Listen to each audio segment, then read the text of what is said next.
Hormuz প্রণালী ঘিরে ফের উত্তেজনা, জাহাজে হামলার জেরে ইরানে পাল্টা হামলা যুক্তরাষ্ট্রের, সমঝোতার সুস্পষ্ট লঙ্ঘন বলছে তেহরান।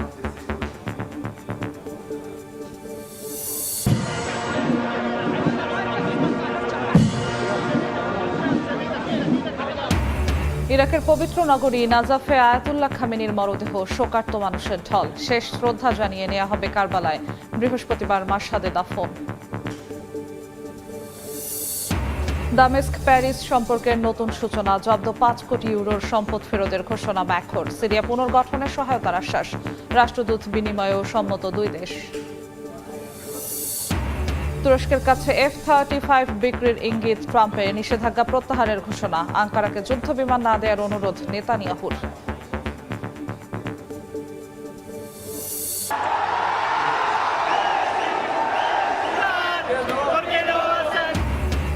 অবিশ্বাস্য জয়ে কোয়ার্টার ফাইনালে আর্জেন্টিনা, চ্যাম্পিয়নদের কাঁপিয়ে বিদায় মিশরের। গোল্ডেন বুট রেসে এগিয়ে মেসি, টাই ব্রেকারে কলম্বিয়াকে হারালো সুইজারল্যান্ড।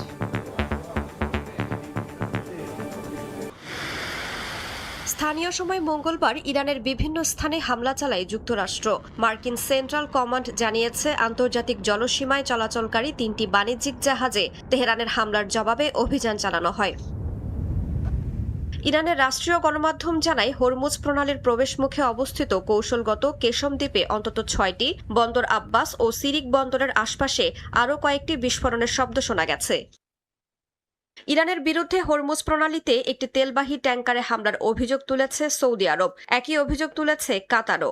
এলএনজি জাহাজে হামলার প্রতিবাদে দোহায় ইরানের উপরাষ্ট্রদূতকে তলব করে প্রতিবাদপত্র দিয়েছে কাতার। যদিও সব অভিযোগ প্রত্যাখ্যান করে তেহরান জানায়, হরমুজে নিরাপদ নৌ চলাচল নিশ্চিত করতে তারা প্রতিশ্রুতিবদ্ধ এবং সমঝোতা স্মারক অনুযায়ী দায়িত্ব পালন করছে। এর আগে ইরানি তেল বিক্রির লাইসেন্স বাতিল করে মার্কিন অর্থ বিভাগ। এই পদক্ষেপের মধ্য দিয়ে যুক্তরাষ্ট্র সমঝোতা স্মারকের 10 নম্বর অনুচ্ছেদ লঙ্ঘন করেছে বলে অভিযোগ করেছে ইরানের পররাষ্ট্র মন্ত্রণালয়। তেহরানের দাবি, চুক্তি সইয়ের 20 দিনেরও কম সময়ের মধ্যে ওয়াশিংটনের এই সিদ্ধান্ত তাদের অসৎ উদ্দেশ্যেরই প্রমাণ। যুক্তরাষ্ট্রকে বিশ্বাস করা যায় না বলেও স্পষ্ট জানানো হয়। মার্কিন অর্থ বিভাগের এই পদক্ষেপে অপরিশোধিত তেলের দাম বেড়েছে প্রায় 3%।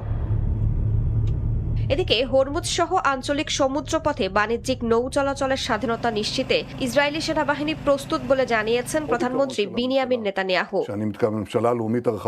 রাইসা জান্নাত, সময় সংবাদ। ইরাকের পবিত্র শহর নাজাফে পৌঁছেছে ইরানের প্রয়াত সর্বোচ্চ নেতা আয়াতুল্লাহ আলী খামেনির মরদেহ। শোকযাত্রায় অংশ নিতে জড়ো হয়েছেন হাজার হাজার মানুষ। শহর জুড়ে জোরদার করা হয়েছে নিশ্ছিদ্র নিরাপত্তা। শোকানুষ্ঠানের পর মরদেহ নিয়ে যাওয়া হবে কারবালায়।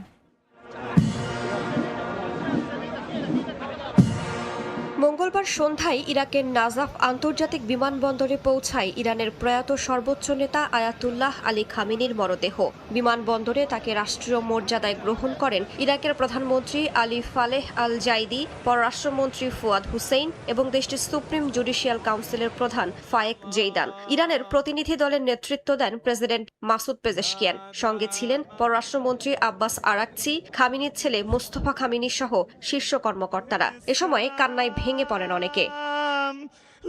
বিমানবন্দরে পৌঁছানোর পর খামেনির মরদেহ বহন করে নিয়ে যাওয়ার জন্য ছুটে যান অনেকে। তার শোকযাত্রায় অংশ নিতে ইরান, ইরাক সহ বিভিন্ন প্রান্ত থেকে পবিত্র নগরী নাজাফে জড়ো হন হাজার হাজার মানুষ। কারবালায় নিয়ে যাওয়ার আগে বুধবার সকালে নাজাফের বিভিন্ন সড়ক প্রদক্ষিণ করবে এই শোকযাত্রা। নাজাফ জুড়ে জোরদার করা হয়েছে নিরাপত্তা ব্যবস্থা। খামেনির মরদেহ পবিত্র শহর নাজাফে পৌঁছানো আমাদের জন্য পরম গৌরব ও সম্মানের।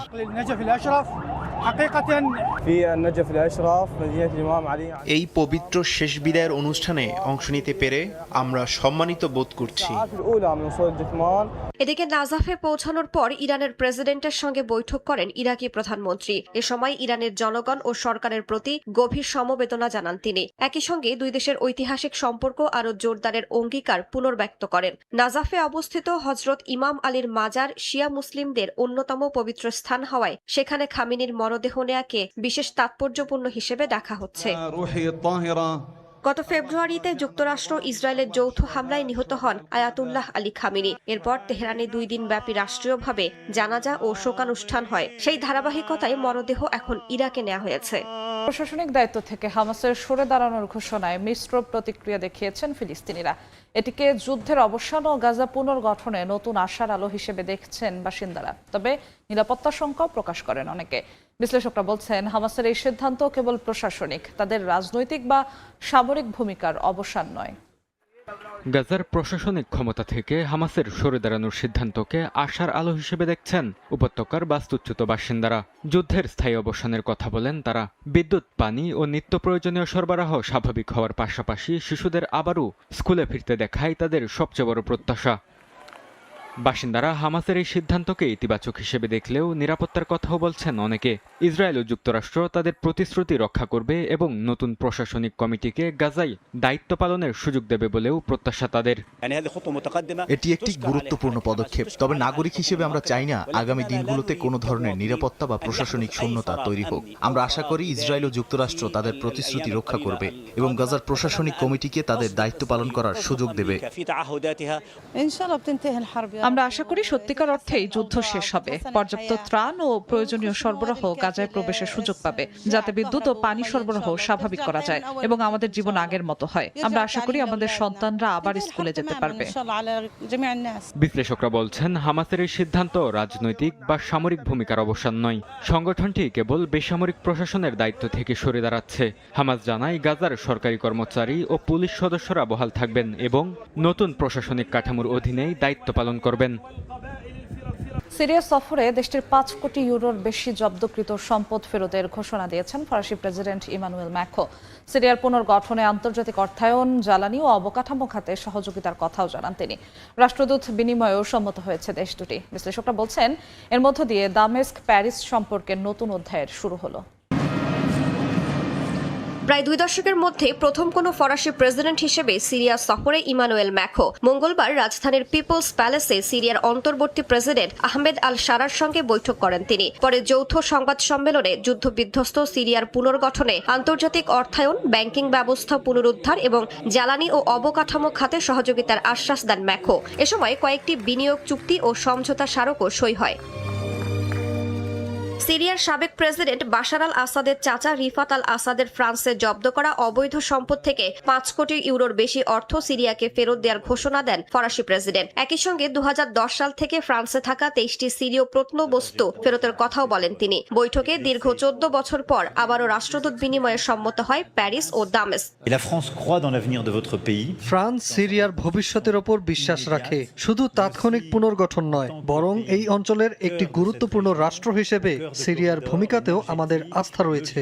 সিরিয়া উপসাগরীয় অঞ্চল ও ইউরোপের মধ্যে গড়ে উঠতে যাওয়া নতুন সংযোগেরও মূল কেন্দ্র হতে পারে। ম্যাক্রোর সফরকে 2 দেশের সম্পর্কের নতুন সূচনা হিসেবে বর্ণনা করেন প্রেসিডেন্ট আহমেদ আল শারা। তবে ফরাসি প্রেসিডেন্টের ঐতিহাসিক সফরের মধ্যেই কেঁপে ওঠে সিরিয়ার রাজধানী দামেস্ক। ম্যাক্রো যে হোটেলে অবস্থান করছিলেন তার কাছেই পরপর 2টি বিস্ফোরণে বেশ কয়েকজন আহত হন। ঘটনার সময় ইমানুয়েল ম্যাক্রো প্রাসাদে বৈঠকে ছিলেন এবং নিরাপদ ছিলেন বলে জানায় ফরাসি প্রেসিডেন্টের কার্যালয়। এখন পর্যন্ত কোনো গোষ্ঠী হামলার দায় স্বীকার করেনি। দেশকে অস্থিতিশীল করতেই এই হামলা বলে অভিযোগ প্রেসিডেন্ট আল শারার। দায়ীদের দ্রুত আইনের আওতায় আনার কথা জানান তিনি। এই বিস্ফোরণের জন্য কারা দায়ী এ বিষয়ে বর্তমানে তদন্ত চলছে।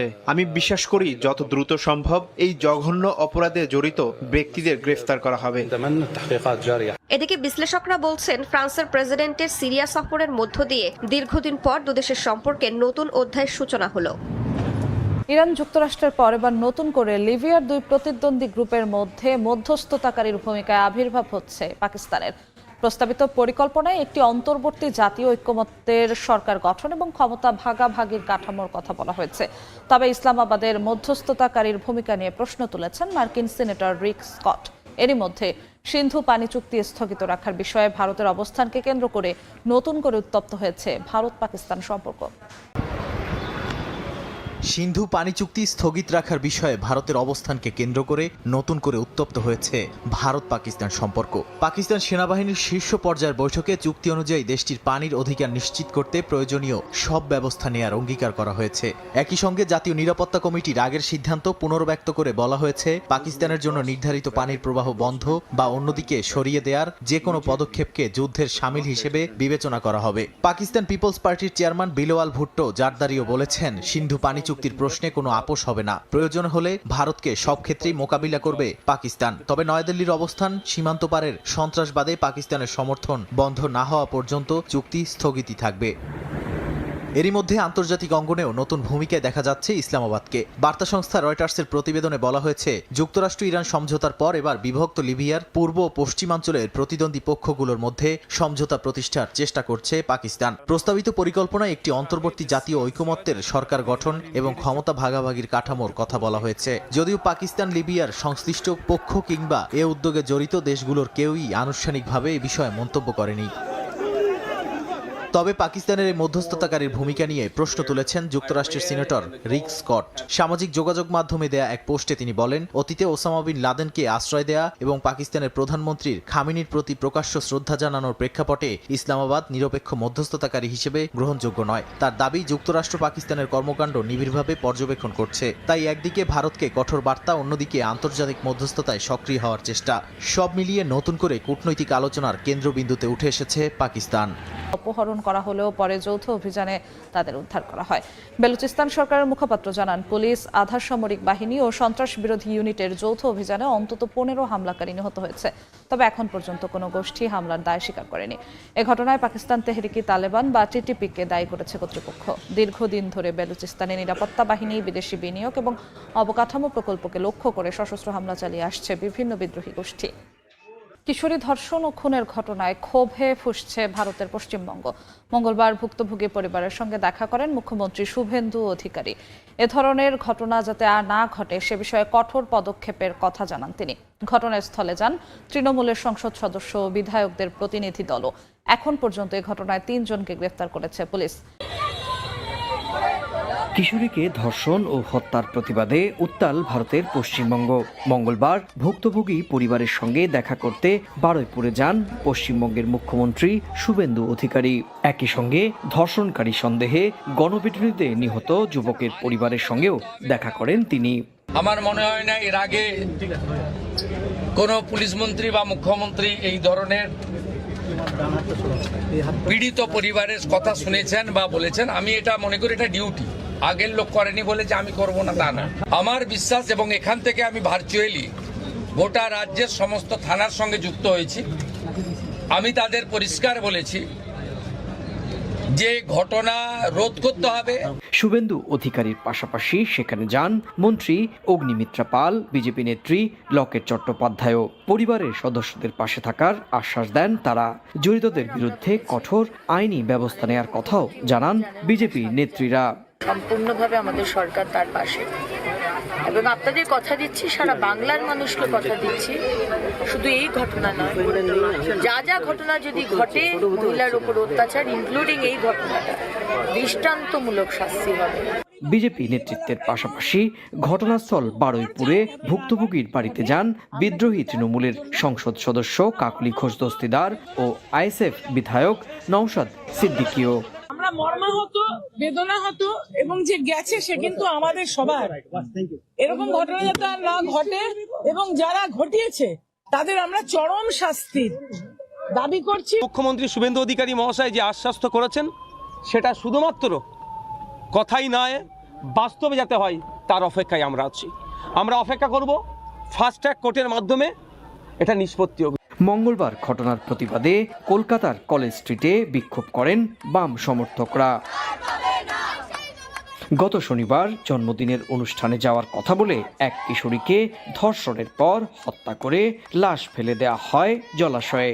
এই ঘটনার প্রতিবাদে বিক্ষোভে নামেন সাধারণ মানুষ। এখনো পর্যন্ত 3 জনকে গ্রেপ্তার করেছে পুলিশ। চীনের হুবেই প্রদেশে টর্নেডোর আঘাতে অন্তত 8 জনের মৃত্যু হয়েছে। আর ঘূর্ণিঝড় মেইসাকের প্রভাবে গুয়াংসিতে জারি করা হয়েছে সর্বোচ্চ বন্যা সতর্কতা। এখানেও কয়েকজনের মৃত্যু হয়েছে। এদিকে পশ্চিম প্রশান্ত মহাসাগরে দ্রুত শক্তি বাড়িয়ে ভয়াবহ সুপার টাইফুনে পরিণত হয়েছে বাভি। ঘন্টায় প্রায় 290 কিলোমিটার বেগে তাইওয়ানের দিকে ধেয়ে যাচ্ছে টাইফুনটি। অন্যদিকে ভারতে টানা মৌসুমি বৃষ্টিতে জলাবদ্ধতায় দুর্ভোগে পড়েছেন লাখো মানুষ। টর্নেডো ও বন্যায় বিপর্যস্ত চীন। পূর্বাঞ্চলীয় হুবেই প্রদেশের টর্নেডো, বজ্রঝড় ও দমকা হাওয়ায় হতাহতের ঘটনা ঘটেছে। হুয়াংশি, গুয়াংগ্যাং, এঝো ও সিয়ানোনিং শহরের বিভিন্ন এলাকায় বজ্রঝড় আঘাত হানে। কোথাও কোথাও বাতাসের তীব্রতা লেভেল 13 পর্যন্ত পৌঁছায়। কর্তৃপক্ষ জানিয়েছে টাইফুন মেসাকের অবশিষ্ট অংশ থেকে আসা উষ্ণ আর্দ্র বায়ু এবং উত্তর দিকের শীতল বায়ুর ফলেই টর্নেডোর সৃষ্টি হচ্ছে। অন্যদিকে মেসাকের প্রভাবে চীনের গুয়াংসি অঞ্চলে অতি ভারী বৃষ্টিতে একটি জলাধারের বাঁধের অংশ ভেঙে গেছে। নদ নদীর পানি বিপদসীমা অতিক্রম করায় প্রায় 90 লাখ মানুষের এই শহরে বন্যা সতর্কতা সর্বোচ্চ পর্যায়ে উন্নীত করা হচ্ছে। এছাড়াও ঝুঁকিপূর্ণ এলাকা থেকে বাসিন্দাদের নিরাপদ স্থানে সরিয়ে নিচ্ছে স্থানীয় প্রশাসন। পশ্চিম প্রশান্ত মহাসাগরে শক্তি বাড়িয়ে ভয়াবহ সুপার টাইফুনে পরিণত হচ্ছে বাভি। যুক্তরাষ্ট্রের আবহাওয়া দফতর জানিয়েছে গুয়াম, টিনিয়ান, সাইপান ও রোটা দ্বীপের ওপর দিয়ে অগ্রসর হওয়ার সময় বাভির সর্বোচ্চ বাতাসের গতি ছিল ঘন্টায় প্রায় 290 কিলোমিটার। বর্তমানে এটি পশ্চিমমুখী হয়ে তাইওয়ানের দিকে এগিয়ে যাচ্ছে। এছাড়াও ভারতেও মৌসুমী বৃষ্টির প্রভাব বাড়ছে। মহারাষ্ট্রের পাহাড়ি পর্যটন কেন্দ্র লোনাফলায় জলাবদ্ধতায় আটকে পড়া স্থানীয় বাসিন্দা ও বিদেশি পর্যটকদের উদ্ধার করে নিরাপদ স্থানে সরিয়ে নিয়েছে উদ্ধারকারী দল। একই সঙ্গে পশ্চিমবঙ্গ, গুজরাট, মহারাষ্ট্র ও কর্ণাটকে ভারী বৃষ্টির রেড অ্যালার্ট জারি করেছে আবহাওয়া বিভাগ। গুজরাটের বিভিন্ন এলাকায় সড়ক পানিতে তলিয়ে গিয়ে স্বাভাবিক জনজীবন ব্যাহত হয়েছে।